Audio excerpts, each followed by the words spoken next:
നമസ്കാരം.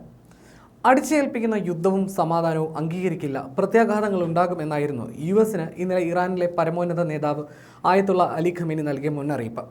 പുറമെ ഇങ്ങനെ തള്ളുന്നുണ്ടെങ്കിലും ഇസ്രായേലിനെ പേടിച്ചാണ് ഖമേനിയും നേതാക്കളും ജീവിക്കുന്നതെന്നാണ് വസ്തുത. ക്രേസി ഗോപാൽ എന്ന സിനിമയിൽ മോഹൻ ജോസിന്റെ കഥാപാത്രം മരണഭയത്തിൽ ടെലിഫോൺ എടുത്തെറിയുന്നതും ഗ്യാസ് സിലിണ്ടർ എടുത്തെറിയുന്നതുമായ രസകരമായ രംഗം നമ്മൾ കണ്ടിട്ടുണ്ടാകും.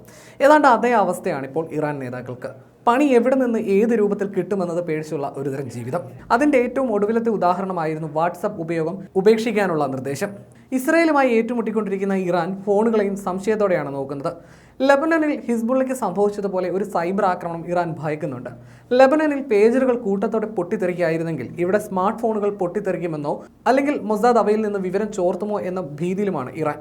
മൊസാദിന്റെ സൈബർ ആക്രമണം ഭയന്ന് തന്ത്രപ്രധാനമായ മേഖലകളിൽ കമ്പ്യൂട്ടറിന്റെ പോലും ഉപയോഗം പരമാവധി കുറയ്ക്കാനാണ് ഇറാൻ ശ്രമിക്കുന്നത്. ഇന്റർനെറ്റ് പോലും പലയിടങ്ങളിൽ റദ്ദാക്കിയെന്നും വിവരമുണ്ട്. ഉയർന്ന ഉദ്യോഗസ്ഥരെല്ലാം സ്മാർട്ട് ഫോൺ ഉപേക്ഷിച്ചു കഴിഞ്ഞു. ജനങ്ങളോട് വാട്സപ്പ് ഉപയോഗം അവസാനിപ്പിക്കാനും നിർദ്ദേശമുണ്ട്. ഫലത്തിൽ മൊസാദിനെ ഭയന്ന് ഇറാൻ നീങ്ങുന്നത് കാളവണ്ടി യുഗത്തിലേക്കാണ്. അതേസമയം വിവരങ്ങൾ ചോർത്തുന്നുവെന്ന വാർത്ത വാട്സപ്പ് നിഷേധിക്കുകയും ചെയ്തു. ജനങ്ങൾക്ക് ഏറ്റവും ആവശ്യമുള്ള സമയത്ത് തങ്ങളുടെ സേവനങ്ങൾ ബ്ലോക്ക് ചെയ്യാനുള്ള തെറ്റായ റിപ്പോർട്ടുകളിൽ ആശങ്കയുണ്ടെന്നാണ് മെറ്റ പ്രതികരിച്ചത്. സ്മാർട്ട് ഫോണിലൂടെ മൊസാദ് വിവരങ്ങൾ ചോർത്തുന്നുവെന്ന സംശയം വർദ്ധിച്ചതോടെ ലെബനനിലെ ഹിസ്ബുള്ള പൂർണ്ണമായും പേജറിലേക്ക് മാറുകയായിരുന്നു. നേരത്തെ 170 ഹിസ്ബുള്ള അനുയായികളെ ഇസ്രായേൽ കൊലപ്പെടുത്തിയത് ഫോണുകൾ ട്രാക്ക് ചെയ്തുകൊണ്ടായിരുന്നു. ഈ ആക്രമണത്തിൽ ഹിസ്ബുള്ളയുടെ ഒരു മുതിർന്ന നേതാവും ഒരു ഹമാസ് നേതാവും കൊല്ലപ്പെട്ടിരുന്നു. ഈ ഇന്റലിജൻസ് പിഴവ് പരിഹരിക്കുന്നതിനായിട്ടായിരുന്നു ഫോണുകൾ ഉപേക്ഷിക്കാൻ ഹിസ്ബുള്ള നേതൃത്വം അനുയായികൾക്ക് നിർദ്ദേശം നൽകിയത്. ഫോണുകൾ ഉപേക്ഷിക്കുകയോ ഇരുമ്പ് പെട്ടിയിൽ വെച്ച് പൂട്ടുകയോ ചെയ്യാനായിരുന്നു നിർദ്ദേശം. ഇസ്രായേൽ സേനകൾക്ക് ഫോണുകൾ ട്രാക്ക് ചെയ്യാൻ വളരെ വേഗം സാധിക്കുമെന്ന് നിർദ്ദേശം നൽകിയ അന്നത്തെ Hezbollah secretary general Hassan Nasrallah മുന്നറിയിപ്പ് നൽകിയിരുന്നു. ഫോണുകൾക്ക് പകരമായിട്ടായിരുന്നു പേജറുകൾ ഉപയോഗിക്കാൻ അനുവാദം നൽകിയത്. പഴയ ടെക്നോളജി ആണെങ്കിലും ആശയവിനിമയത്തിന് ഇത് മതിയാകുമെന്ന് ഹിസ്ബുള്ള നേതൃത്വം അന്ന് കരുതി. എന്നാൽ അതിനെ മൊസാദ് അട്ടിമറിക്കുകയായിരുന്നു. പ്രത്യേകതര സിഗ്നൽ ഉപയോഗിച്ചുകൊണ്ടായിരുന്നു അന്ന് ബാറ്ററി അമിതമായി ചൂടാക്കി പേജറുകൾ തകർത്തത്. ഇത്തരത്തിലുള്ള ഒരു സ്മാർട്ട് ഫോൺ ആക്രമണമാണ് ഇപ്പോൾ ഇറാൻ ഭയക്കുന്നത്. പ്രത്യേകിച്ച് വ്യാഴാഴ്ച എന്തും സംഭവിക്കാമെന്ന മുന്നറിയിപ്പ് നൽകിയ പശ്ചാത്തലത്തിൽ കൂടി. 2 വർഷം മുമ്പ് ഇറാന്റെ ആണവ പദ്ധതിക്ക് നേരെ ഇസ്രായേൽ സൈബർ ആക്രമണം നടത്തിയിരുന്നു. മൊസാദും യുണൈറ്റഡ് സ്റ്റേറ്റ്സിന്റെ ദേശീയ സുരക്ഷാ ഏജൻസിയും സംയുക്തമായി നടത്തിയ പ്രവർത്തനമാണെന്നാണ് ഇത് വിശ്വസിക്കപ്പെടുന്നത്.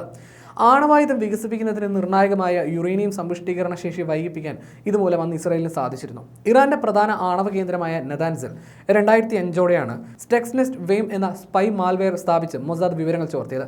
ഈ മാൽവെയർ ആണ് ആണവ നിലയത്തിന്റെ സെൻട്രിഫ്യൂജുകൾ കേടാക്കുകയും ചെയ്തത്. ഒരു പ്രത്യേകതരം സെൻട്രിഫ്യൂജിന്റെ റോട്ടർ വേഗതയിൽ മാറ്റം വരുത്തി. ഇങ്ങനെ നതാൻസിന്റെ 9000 സെൻട്രിഫ്യൂജുകളിൽ 1000-നും 2000-നും ഇടയിൽ നശിപ്പിക്കപ്പെട്ടു. സ്റ്റെക്സ്നെറ്റ് ആക്രമണം ഇറാന്റെ ആണവ പരിപാടികളെ 2 വർഷമാണ് പിന്നോട്ടടുപ്പിച്ചത്. അതായത് ഏത് നെറ്റ്വർക്കിലും മൊസാദിന് നുഴഞ്ഞു കയറാനും ഹാക്ക് ചെയ്യാനും കഴിയുമെന്നത് കുറച്ചൊന്നുമല്ല ഇറാനെ ഭീതിയിലാഴ്ത്തുന്നത്. ഇതുകൊണ്ട് തന്നെയാണ് പ്രധാന പദ്ധതിയിലടക്കം കമ്പ്യൂട്ടർ ഉപയോഗം കുറയ്ക്കണമെന്ന അനൗദ്യോഗിക നിർദ്ദേശം നൽകിയത്. പക്ഷേ ഈ ആധുനിക യുഗത്തിൽ കമ്പ്യൂട്ടർ നിയന്ത്രണമൊക്കെ എത്ര കണ്ട് പ്രായോഗികമാവുമെന്ന് കണ്ടറിയണം. അതേസമയം ഇറാനിലെ പ്രധാന ആണവ നിലയമായ അറാഖ് നിലയം മിസൈൽ ആക്രമണത്തിലൂടെ തകർത്ത് ഇസ്രായേൽ ഇറാന് കൂടുതൽ ക്ഷീണമേൽപ്പിച്ചിരുന്നു. ഇസ്രായേൽ സ്റ്റേറ്റ് ടെലിവിഷനായിരുന്നു ഇക്കാര്യം റിപ്പോർട്ട് ചെയ്തത്. ആക്രമണത്തിന് മുമ്പ് തന്നെ ആളുകളെ പ്രദേശത്ത് നിന്ന് ഒഴിപ്പിച്ചിരുന്നു. എന്നാൽ റേഡിയേഷൻ ഭീഷണി ഉയർന്നിട്ടില്ലെന്നും ഇറാനിയൻ ടെലിവിഷൻ റിപ്പോർട്ട് ചെയ്തു. അറാഖിലെ ഗവേഷണ റിയാക്ടറിന് സമീപമുള്ള പ്രദേശം ഇസ്രായേൽ ആക്രമിച്ചതായും സൂചനയുണ്ട്.